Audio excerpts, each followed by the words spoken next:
On behalf of historic Cabarrus and Cabarrus County, welcome to another historical moment in the story of old Cabarrus and her people. For those of us who grew up in the shadow of the great smokestacks bearing the Buchanan name, it's hard to imagine Kannapolis without thousands of skilled workers weaving quality textile products, packaging and shipping them around the world to carry the Buchanan name to every corner of the earth. Today, those great manufacturing plants are quiet. Parking lots are empty. The distinctive neon sign, which represented Kannapolis to the world, which could be seen by passengers on the nearby railroad or on Main Street here, has been gone for many years. The town lake's future itself is uncertain at this time. Matters have changed dramatically for the town. We're beginning today a series of historical segments which will trace the history of Kannapolis and her textile empire. In a special sense, these segments are going to be the story of a special family and a special man. Join us for the first segment, which we call A Time to Build, the story of Jim Cannon's Kannapolis. James William Cannon celebrated his 13th birthday on April 25th, 1865, at the family farm near Derita in Mecklenburg County, North Carolina. The following day, Confederate General Joe Johnston surrendered his exhausted army to the forces of Union General William T. Sherman at a farmhouse near Durham, North Carolina, and the war between the northern and southern states was over in North Carolina. Returning veterans came home to a South of devastation and despair. Southern economies had been wrecked by the war. Cotton production, which had been 5 million bales in 1860, had dropped to 2 million bales by 1866 and did not regain former levels for almost 20 years.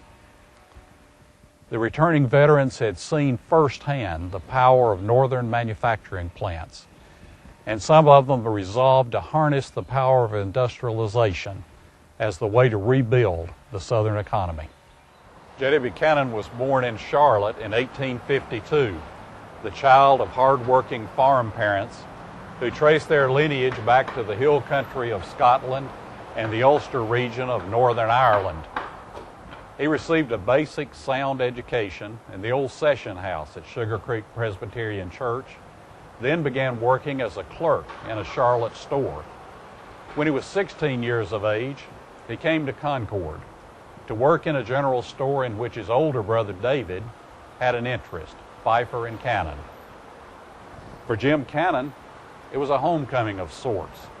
His family roots went down very deeply into the soil of the Poplar Tent section of Cabarrus County. His new hometown was not particularly imposing at that time, however.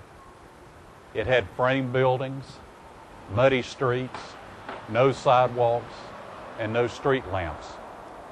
It did have one valuable asset, however. The North Carolina Railroad ran just to the west and provided an easy means for local farmers and merchants to ship their goods from the depot to other markets. The village had a small cotton mill located at the end of its main street. Built in 1839 by a group of local investors, merchants, and farmers, whose number included Ibzan Cannon, Jim Cannon's uncle. The small mill was steam-powered and was situated just north of the then city limits of Concord on the present site of Locke Mill Plaza. By 1842, the mill advertised that it was in full operation and could offer any quantity of quality yarn as well as nails at the bargain price of 7 cents per pound. By 1850, the mill employed 15 male and 55 female operatives and produced both sheeting and yarn. Unfortunately, the mill was never more than marginally profitable, however, and its superintendent, John McDonald, bought it in 1856. Superintendent McDonald was able to keep the mill operating during the war years. Unfortunately, a combination of financial reverses caused by bad machinery, by a soft cotton market, and the financial panic of 1873 caused it to close. In 1877, the mortgage on the mill was foreclosed, and the mill property was purchased by Captain John Milton Odell, who reopened its doors, added on to the mill property, and began producing quality textiles, creating the foundation for the textile empire, which would serve to revitalize the entire Cabarrus County economy. Captain Odell's success encouraged his talented young protege, J.W. Buchanan. Jim Cannon had a natural knack and gift for merchandising. By age 19, he had purchased a partnership interest in the store in which he had clerked and became its managing partner. At age 21, he formed his own business, Cannon and Wadsworth. His calling card depicts a handsome, confident young bachelor in his early 20s. With his success assured, he married the lovely Mariella Balst, the daughter of Martin Luther Balst of Cabarrus County. The couple purchased a lot on the east side of North Union Street, where he erected a red brick Victorian home. In 1900, they purchased a lot on the west side of North Union Street and erected a lovely Queen Anne facade style home, which was later the first home of Cabarrus Academy. 10 children were born to the couple in Concord. They named the youngest of their 6 sons Charles Albert Cannon. A popular merchant, Jim Cannon became a trusted and skilled cotton buyer. He watched the success of the Odell mills and began to fashion a vision of a cotton business in which cotton would be taken all the way from the field to the sales room.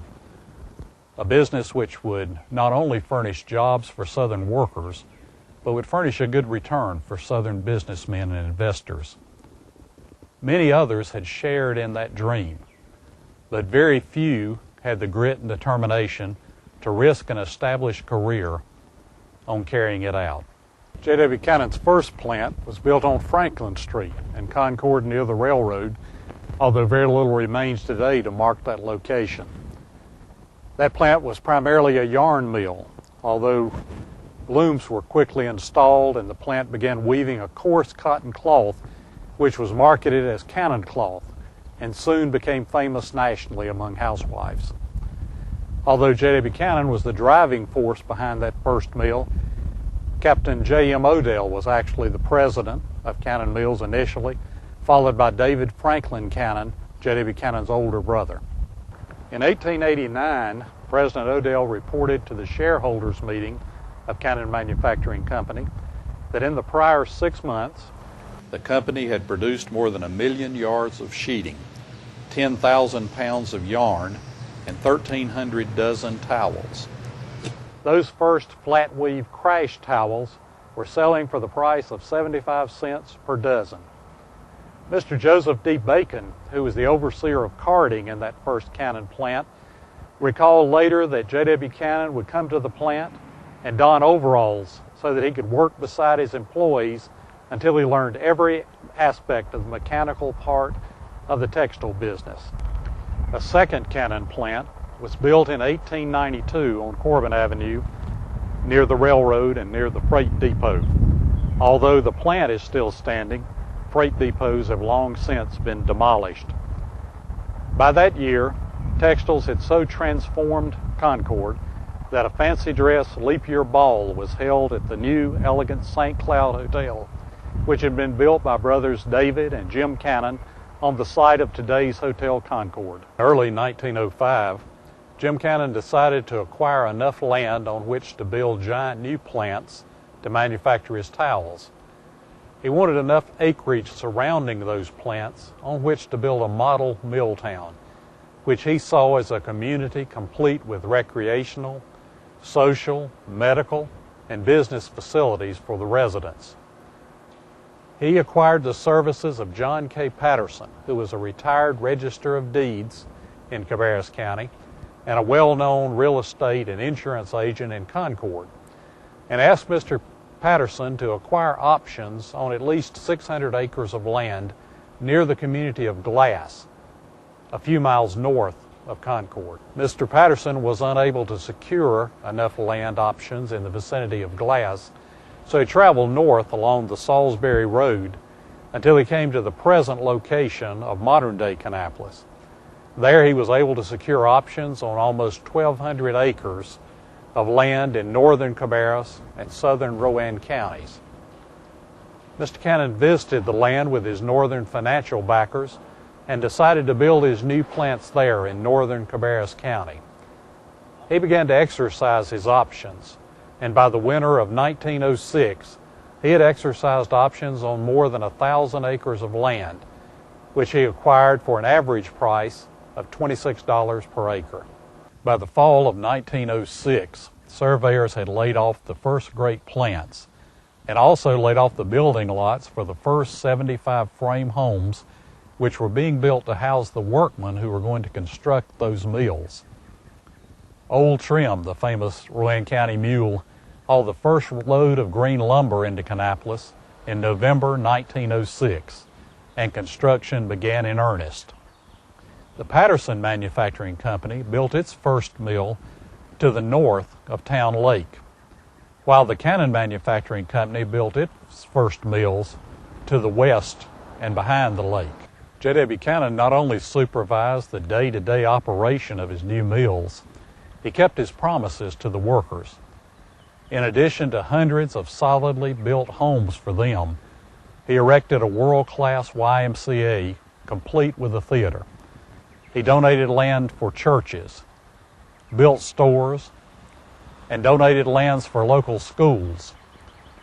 He also extended an invitation to the Cabarrus County Commissioners, which they accepted, to build and improve a better road from Concord to the new plant at Kannapolis. In later years, early residents like Hubert Overcash and Oscar Towell recall that there was little to do in town after 9 o'clock at night when all the stores closed. About the only amusements were to go to the YMCA theater and watch a movie, or to go down to the depot and watch old number 12 arrive and depart each evening. The great events of Kannapolis year, however, were the 4th of July celebrations. Sponsored by the Mill Company, those patriotic celebrations included parades, baseball games, food and amusements for the entire family. The celebrations ended with a great 4th of July fireworks celebration set off here in the middle of Town Lake.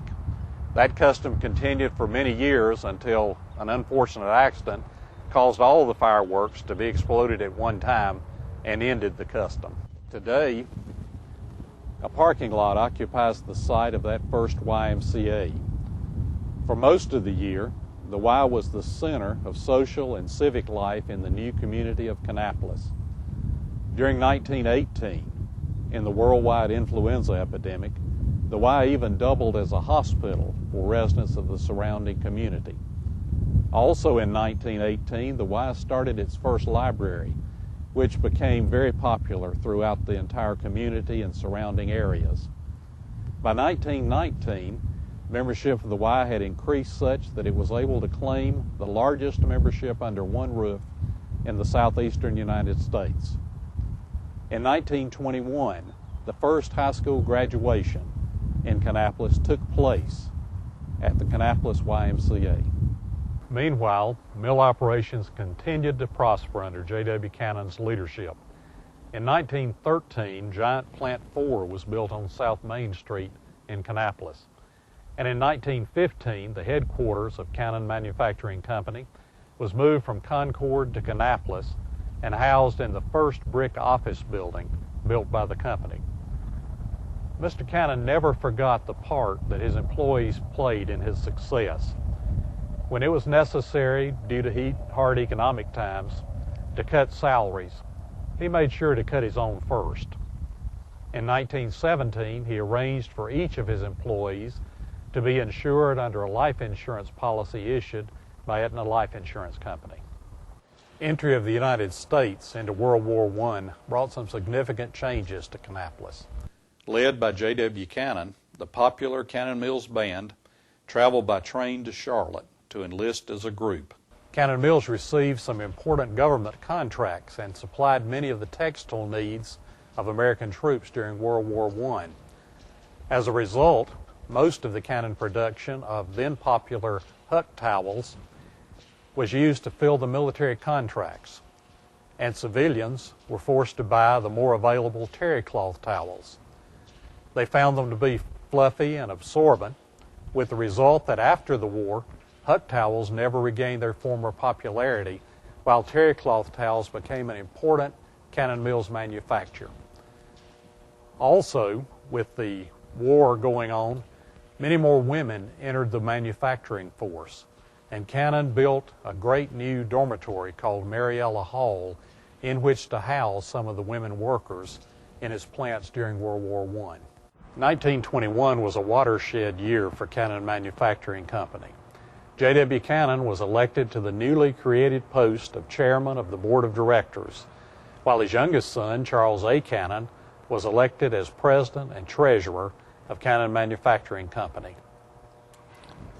Cannon did not escape all of the labor unrest which followed World War I. A general strike was called in the Charlotte vicinity in 1921, with the result that local textile plants were closed for about 2 months. However, Kannapolis fortunately escaped most of the violence that accompanied the strike in other towns and cities in North Carolina. 1921, unfortunately, brought a change in the health of J.W. Cannon. By the fall of that year, his health had worsened. He became quite ill in winter of 1921. On December the 21st, local newspapers reported that Mr. Cannon clung to life until 6 o'clock, when the mill whistles blew and it was time to go home. The editor of the local paper attempted to summarize the accomplishments of a rich and fruitful life in one paragraph. Beginning at a time when the textile industry in the South was thought hazardous by most people, Mr. Cannon, through sheer ability and energy, amassed a great fortune, planned and built the largest towel factory in the world, mapped out and built an entire city of 6,000 population, secured control of 600,000 spindles and 10,000 looms, and took the active management in other business enterprises. Though centering his activities mainly in the textile field, he proved a great banker, a master of marketing goods, and a wonderful judge of men. In 1992, as part of the county's bicentennial effort, the Division of Archives and History erected an historical marker honoring J.W. Cannon in Cabarrus County and near Kannapolis.